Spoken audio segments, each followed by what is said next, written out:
നിങ്ങളുടെ favourite shows ഇനി ഒരിക്കലും മിസ്സാവില്ല. ഇപ്പോൾ C5 കാണും നിങ്ങളുടെ ഫേവറേറ്റ് ഷോസ് തികച്ചും സൗജന്യമായി. ആ ACP അമ്മാവൻ ചത്ത് മലച്ചിട്ട് അത് ചെയ്തത് ആരാണെന്ന് ആ ACP അല്ല DGP വിചാരിച്ച പോലും തെളിയിക്കാൻ കഴിയില്ല. തെളിയില്ല. പിന്നല്ലേ നിന്നെപ്പോലൊരു തെരുവ് ഗുണ്ട ദൈവത്തെ പിടിച്ച് കള്ളയാണ് ഇടം നോക്കുന്നടാ റാസ്കൽ. നീ ജയറാമനെ കൊന്നില്ലെങ്കിൽ ജയറാമന്റെ കഴുത്തിൽ എങ്ങനെ നിന്റെ ഉടുപ്പ് വന്നു? അതൊന്നും എനിക്കറിയില്ല സാറേ. ആരോ എന്നെ അയാളെ ഒരുപോലെ ചതിച്ചതാ. എത്ര കൊലക്കേസിലെ പ്രതിയാടാ നീ? എത്ര ക്രിമിനൽ കേസ് നിന്റെ പേരിലുണ്ടെന്ന് നിനക്കറിയോ? നിനക്ക് ആരെയെങ്കിലും കൊല്ലണം, ഇല്ലെങ്കിൽ നിനക്ക് ഉറക്കം വരില്ല. അങ്ങനെ ഇന്നലെ പാതിരാത്രി ആയപ്പോ നീ നിന്റെ യൂണിഫോം ഊരി ജയറാമന്റെ പിടലിക്കെട്ട് കുരുക്കി അയാളെ ശ്വാസം മുട്ടിച്ച് കൊന്നു. സാറേ, ബ്ലേഡ് ബാബുവിന്റെ അടുത്ത് മര്യാദയോടെ സംസാരിച്ചോണ്ടല്ലോ. പറഞ്ഞാൽ എന്ത് ചെയ്യടാ?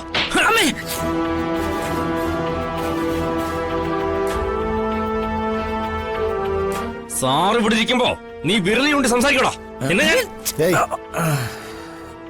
തല്ലണ്ട, ചോദിച്ചാ മതി, അയാൾ സത്യം പറയും. പൊന്ന് സാറേ, വലിയ ഏമാമാരുടെ കൊട്ടേഷനാ ജയറാം. ആ ജയറാമിനെ കണ്ടപ്പോ എനിക്ക് അദ്ദേഹത്തിനോട് വല്ലാത്തൊരു സ്നേഹം തോന്നി. പിന്നെ വിശന്നു പോരിഞ്ഞ ചെന്നായ്ക്ക് മാൻകുട്ടിയോടുള്ള സ്നേഹം. സാറേ, അയാളൊരു പാവം സാറേ. മുഖത്ത് എന്തെന്നില്ലാത്തൊരു ചൈതന്യം. എനിക്ക് അയാളെ കൊല്ലാൻ പറ്റില്ല. മിണ്ടരുത്. നീ അല്ലാതെ പിന്നെ നിന്റെ പ്രേതം വന്ന അയാളെ കൊല്ലുവോ? നീയാ കൊന്നത്, നീ തന്നെ. ഞാനും അയാളും ഒരുമിച്ചിരുന്ന കഞ്ഞി കുടിച്ചത്, ഒരുമിച്ച ഉറങ്ങിയത്. പതിവില്ലാതെ ഇന്നലെ ഞാൻ ബോധം കെട്ട് ഉറങ്ങിപ്പോയി സാറേ. ആരോ എനിക്കിട്ട് പണിത സാറേ. നേരം വെളുക്കുമ്പോ ജയറാം ചത്തു കിടക്കുന്നു സാറേ.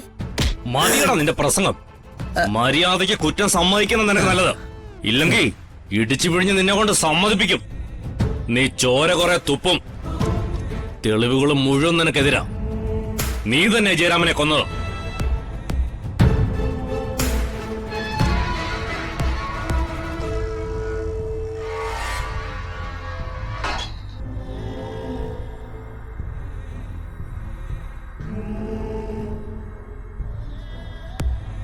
നീ എങ്ങനെ കിടന്ന് തർക്കിച്ചാലും ജയറാമന്റെ കൊലക്കുറ്റം നിന്റെ പെടലിക്ക് തന്നെ. എന്ത് ചതിയാ സാറേ എന്നോട് ചെയ്തത്? മര്യാദയ്ക്ക് നിന്നോട് ഈ പണി ചെയ്യാൻ ഞാൻ പറഞ്ഞല്ലേ. നിനക്കന്നേരം ഇതുവരെ ഇല്ലാത്ത സഹതാപം, കാരുണ്യം എന്ന് വെച്ചാ നീ വലിയ യേശുവല്ലേ.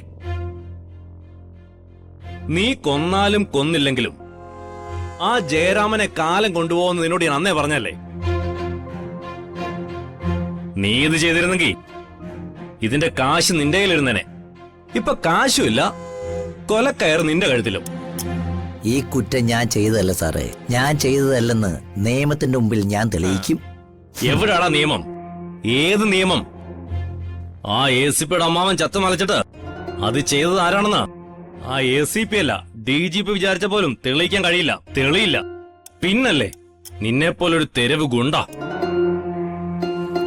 മര്യാദയ്ക്ക് നിന്റെ തലയിൽ നീ തന്നെ എടുത്ത് വെച്ചോണം. നിന്നെ കസ്റ്റഡി വാങ്ങാൻ CAയും സംഘവും ഇപ്പൊ എത്തും. ജയറാമന്റെ കൊലപാതകം മാത്രമല്ല, ഈ നാട്ടിൽ നടന്ന സകല കേസുകളും നിന്റെ തലയിൽ അവർ കെട്ടിവെക്കും. അതുകൊണ്ട് മര്യാദയ്ക്ക് അവര് പറയുന്നത് നീ അങ്ങ് സമ്മതിച്ചോ.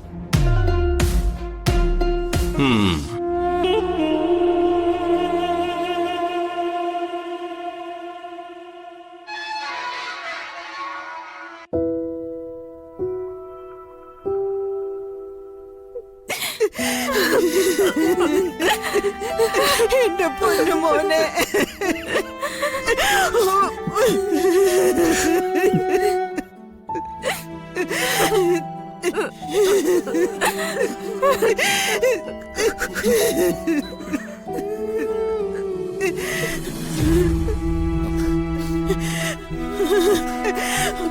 മോനെ, എന്റെ പൊന്നെ, അമ്മയുടെ പൊന്നു മോനെ. എന്റെ പൊന്നു മോനില്ലാത്ത ലോകത്ത് ഞാൻ എന്തിനാ ജീവിക്കുന്നത്? എന്നെയും കൂടി അങ്ങ് വിളിക്കൂ എന്റെ ദൈവമേ.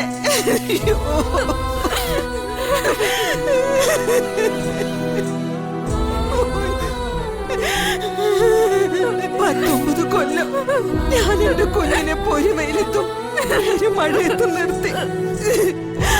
അതിനുള്ള ശിക്ഷയാണോ ദൈവമേ നീ എനിക്ക് തന്നത്? മോനെ മോനെ, ഇതിലും ഭേദം നീ എന്നെ ഒരു ഇടിമിന്നലിൽ അങ്ങ് കൊല്ലുകയായിരുന്നു. മോനെ, മോനെ, മോനെ.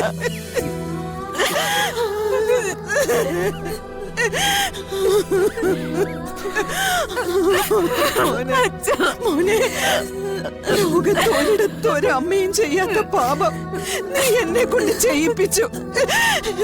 ഞാൻ എന്റെ കുഞ്ഞിനെ ഇരിക്കും പിണ്ടം വരെ വച്ചു. മോനെ, ഞാൻ എത്രമാത്രം മഹാപാപിയാ ദൈവമേ.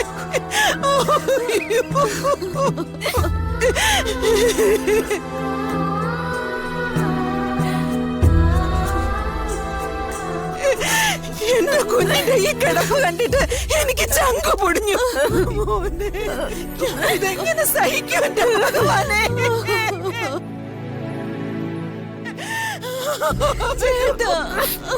മോനെ, മഹാദ്രോഹിയായി അമ്മ, മഹാദ്രോഹി. മോനെ,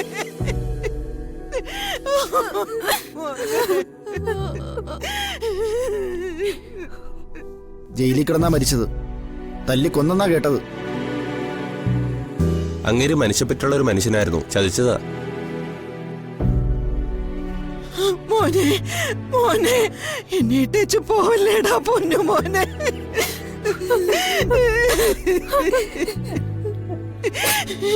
മോനെ,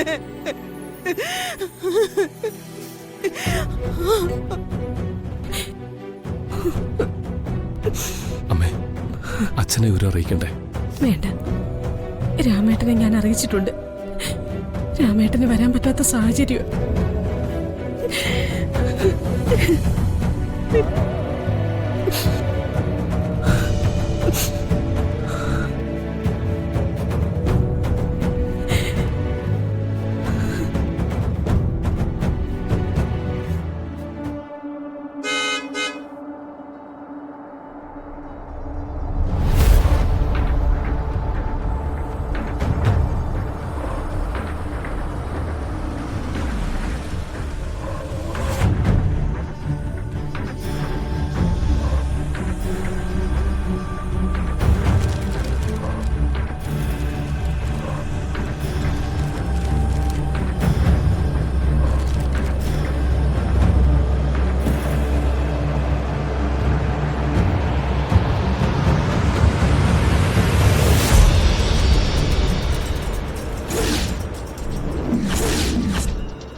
ഡൗൺലോഡ് ചെയ്യൂ C5 ആപ്പ്. കാണൂ എല്ലാ എപ്പിസോഡുകളും സൗജന്യമായി.